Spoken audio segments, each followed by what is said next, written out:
നമ്മുടെ കലാലയങ്ങൾ കലാപത്തിൻ്റെ വേദി ആക്കി മാറ്റാനുള്ള ഒരു ഉത്തരവ് നമ്മുടെ ഗവർണർ ശ്രീ രാജേന്ദ്ര വിശ്വനാഥ് ആർലേക്കർ പുറപ്പെടുവിച്ചു.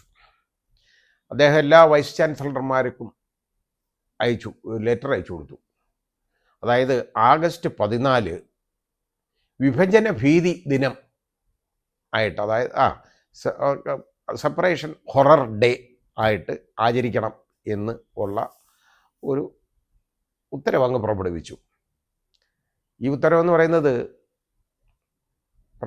നമ്മുടെ പ്രധാനമന്ത്രി 2 വർഷം മുമ്പ് ചെങ്കോട്ടയിലെ പ്രസംഗത്തിൽ പറഞ്ഞതാണ്, ഇങ്ങനെ ഒന്ന് ഇത് ആചരിക്കേണ്ടതാണെന്ന്. ഈ വിഭജനം ഉണ്ടായത് ഒരുപാട് ബുദ്ധിമുട്ടുണ്ടാക്കിയിട്ടുണ്ട്.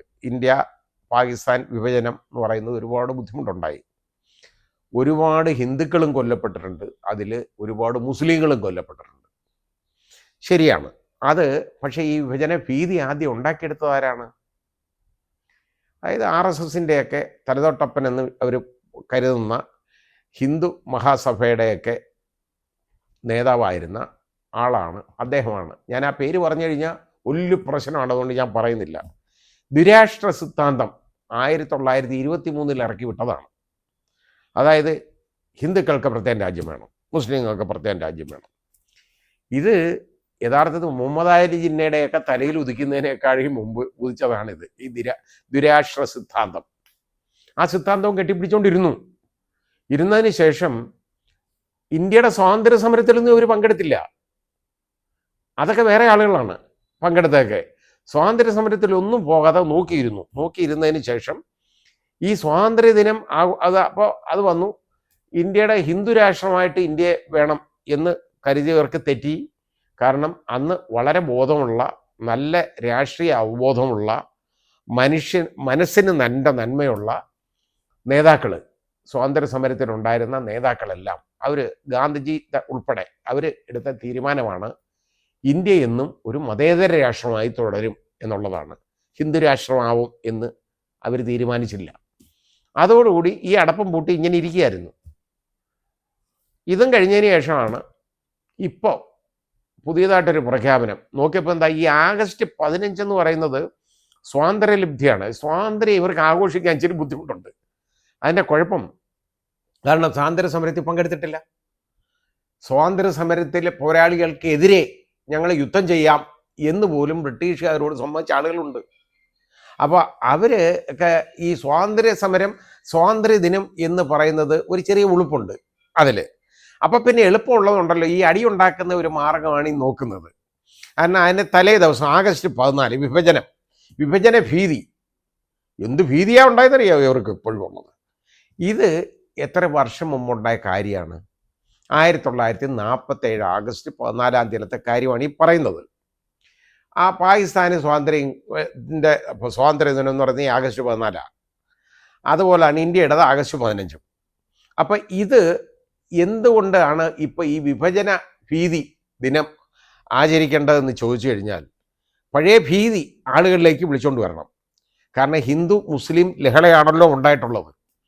ആ ലഹള അവസാനിപ്പിച്ചത് യഥാർത്ഥത്തിൽ ഗാന്ധിജിയാണ്. ഗാന്ധിജി അവിടെ പട്ടിണി കിടന്ന് മരിക്കാറായപ്പോൾ ജനങ്ങൾ ഇത് അവസാനിപ്പിച്ചു. അത് ഗാന്ധിജിയോടുള്ള സ്നേഹമാണ് യഥാർത്ഥത്തിൽ. അപ്പം അത് വന്നു കഴിഞ്ഞപ്പോൾ എല്ലാവരും ഇപ്പം ഒന്നുമില്ല ഇനി. അപ്പം ഇത് ഒന്ന് ഓർക്കണം, ഹിന്ദുക്കളും മുസ്ലിങ്ങളും തമ്മിലൊരു വർഗീയ ചേരിതിരിവ് വീണ്ടും എന്ന് ജ്വലിപ്പിച്ച് നിർത്താൻ ഉള്ള ഒരു മാർഗമാണ് ഈ ആഗസ്റ്റ് 14 വിഭജന ഭീതി ദിനം. ഈ ഇന്ത്യയിലുള്ള BJP ഭരിക്കുന്ന സംസ്ഥാനങ്ങളിൽ പലരും ഇത് നടപ്പാക്കുന്നുണ്ട് കേട്ടോ. ഇങ്ങനെ വിഭജന ഭീതി ദിനം ആചരിക്കുന്നുണ്ട്. കേരളത്തിൽ ബോധമുള്ളവരുണ്ട് കേട്ടോ. കേരള രാഷ്ട്രീയത്തിൽ ബോധമുള്ള നേതാക്കളും ആളുകളും ഉള്ളതുകൊണ്ട് ഇവിടെ ഇത് ബുദ്ധിമുട്ടാണെന്ന് പറഞ്ഞു. അതിനകത്ത് യഥാർത്ഥത്തിൽ ശ്രീ MV ഗോവിന്ദൻ്റെ ലേഖനം ഇന്ന് വന്നിട്ടുണ്ട്. അത് വളരെ സത്യസന്ധമായ കാര്യങ്ങളാണ് അതിൽ പറഞ്ഞേക്കുന്നത്. ആ ലേഖനം അത് വളരെയധികം ആ ലേഖനത്തെ സ്വാഗതം ചെയ്യുകയാണ്. അതേപോലെ തന്നെ നമ്മുടെ ബഹുമാന്യനായ മുഖ്യമന്ത്രിയും അതുപോലെ തന്നെ ഉന്നത വിദ്യാഭ്യാസ മന്ത്രി ഒക്കെ ഇതിനകത്ത് ഇടപെട്ടിട്ട് സർവകലാശാലകൾക്ക് ഇത് ഒരു ഉത്തരവ് കൊടുത്തേക്കാണ്. നമ്മുടെ ചാൻസലർ എന്നുള്ള പവർ ഉപയോഗിച്ച് ഗവർണർ, കേരള ഗവർണർക്ക് ഇതിനകത്തുള്ള താല്പര്യം എന്താണെന്ന് ചോദിച്ചു കഴിഞ്ഞാൽ, യഥാർത്ഥത്തിൽ ആരിഫ് മുഹമ്മദ് ഖാൻ ഗവർണറായിരുന്നപ്പോൾ ഇത്രയും പ്രശ്നമില്ല. കാര്യം അദ്ദേഹം ഒരു പക്ക രാഷ്ട്രീയക്കാരനാണ്. 4 or 5 രാഷ്ട്രീയ കക്ഷിയിൽ എല്ലാം പണിഞ്ഞ് അവസാനം BJP എത്തിയ ആളാണ്. അദ്ദേഹം ഒരു രാഷ്ട്രീയക്കാരനാണ്. റോഡിൽ ഇറങ്ങി SFIക്കാരുമായിട്ട് കുസ്തി കൂടാൻ അദ്ദേഹത്തിന് യാതൊരു വിഷമവും ഇല്ല. അതെല്ലാം ചെയ്യും.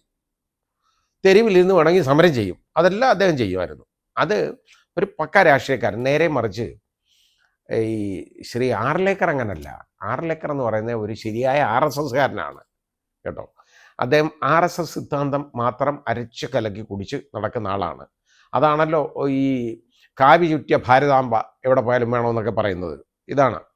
പിന്നെ കാവി ഉടുത്ത ഭാരതാംബ, അതേപോലെ തന്നെ അദ്ദേഹം ഇപ്പോൾ കൊടുത്തേക്കുന്ന ഉത്തരവാണ് ഈ ദിനം ഭീതി, അതായത് വിഭജന ഭീതി ദിനം August 14 എല്ലാ കോളേജുകളും അത് ആചരിക്കണം. കോളേജുകളിലെല്ലാം ആചരിക്കണം. അതിനുവേണ്ടിയുള്ള പരിപാടികൾ കാണണം. ഏതൊക്കെ പരിപാടിയാണ് ഉള്ളത്, തെരുവ് നാടകങ്ങൾ സംഘടിപ്പിക്കണം. ഏതൊക്കെ പരിപാടി കോളേജ് നടത്തുന്നു അതെല്ലാം എഴുതി അവിടെ അറിയിക്കണം. ഇതൊക്കെയാണ് പറഞ്ഞേക്കുന്നത്. ഇതിനൊക്കെ എന്തോ ഈ അദ്ദേഹത്തിൻ്റെ പവർ എന്താണെന്നുള്ളത് എനിക്കറിയില്ല. ഏതായാലും ഇതെടുത്തങ്ങ് പ്രയോഗിക്കാൻ ഇറങ്ങിയേക്കുക.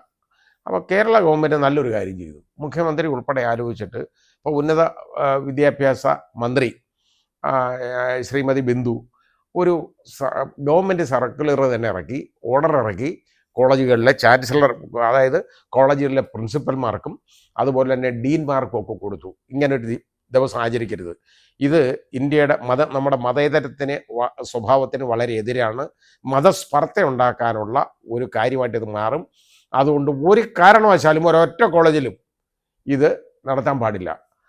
ഇത് ഞാൻ കലാപം ഉണ്ടാവാനുള്ള സാധ്യതയും പറഞ്ഞ് എന്തെന്നറിയോ, SFI അതുപോലെ KSU തുടങ്ങിയ പ്രബലമായ വിദ്യാർത്ഥി സംഘടനകൾ അവർ പറഞ്ഞിട്ടുണ്ട്, ഇത് ഒരു കോളേജിലും ഇത് നടത്താൻ ഞങ്ങൾ സമ്മതിക്കത്തില്ല എന്നവർ പറഞ്ഞിട്ടുണ്ട്. ABVP എന്ന് പറയുന്ന ഒരു വിഭാഗം വിദ്യാർത്ഥികൾ അവർ ഇത് നടത്തണമെന്നും പറയുന്നുണ്ട്. അവസാനം ഇത് നടത്താൻ പോവും, അവിടെ അടി വീഴും. വല്ലവനുമൊക്കെ കുഞ്ഞുങ്ങൾ തമ്മിൽ മണ്ട അടിച്ച് കീറും. അതാണോ ഗവർണർക്ക് കാണേണ്ടത്? ഇതാണോ, ഇങ്ങനെയാണോ നമ്മൾ ഭരണം നടത്തേണ്ടത്? സെൻട്രൽ ഗവൺമെൻറ്റിന് വേണ്ടി, യൂണിയൻ ഗവൺമെൻറ്റിന് വേണ്ടി ഏത് കാര്യങ്ങളും വികലമായ തീരുമാനങ്ങളും എടുത്ത് അടിച്ചേൽപ്പിക്കാനുള്ള അവകാശം ഗവർണർക്കുണ്ടോ? യഥാർത്ഥത്തിൽ ഗവർണർക്ക് ഈ അധികാരമൊന്നുമില്ല. അങ്ങ് ഉത്തരവൊക്കെ ഇരുന്ന് കൊടുത്തേക്കാണ്. ഇതുപോലെ തന്നെ അവിടെ ഇന്നത് ആചരിച്ചോണം, കോളേജിൽ എന്ത് പഠിപ്പിക്കണം എന്ന് ഗവർണറാണോ തീരുമാനിക്കുന്നത്? അല്ലല്ലോ, ഗവർണറല്ല തീരുമാനിക്കേണ്ടത് കോളേജിൽ എന്ത് പഠിക്കണമെന്ന്. അവിടെ എന്ത് പരിപാടി നടത്തണമെന്ന് തീരുമാനിക്കുന്നതും ഗവർണറല്ല. ഭരണപരമായ ആ തലപ്പ് തിരുന്നുകൊണ്ട് ഈ വൃത്തികേടുകൾ കാണിക്കരുത്. അത് തെറ്റാണ്, ഒരിക്കലും ശരിയല്ല. നമ്മുടെ ഈ ഇന്ത്യയുടെ മതേതരത്വം നമുക്ക് കാത്തു സൂക്ഷിക്കേണ്ടതാണ്. മതേതരത്വം എന്ന് പറഞ്ഞാൽ ഇവിടെ ലഹളയൊന്നുമില്ല. കേരളത്തിൽ ഹിന്ദു മുസ്ലിം ലഹളയൊന്നും ഇവിടെ ഉണ്ടാകത്തില്ല, ഒരിക്കലും ഉണ്ടാവാൻ പോകുന്നില്ല ഇവിടെ.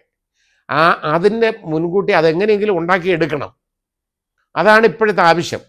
അതിനു വേണ്ടിയുള്ള പരിപാടിയാണ് ഈ ഇറക്കി വിടുന്ന വിഭജന ഭീതി ദിനം. എന്ത് ഭീതി എന്നറിയാം ഇവർക്കൊക്കെ? സ്വാതന്ത്ര്യ സമരം കണ്ടിട്ടില്ലാത്ത ആളുകൾക്കാണ് ഈ ഭീതി.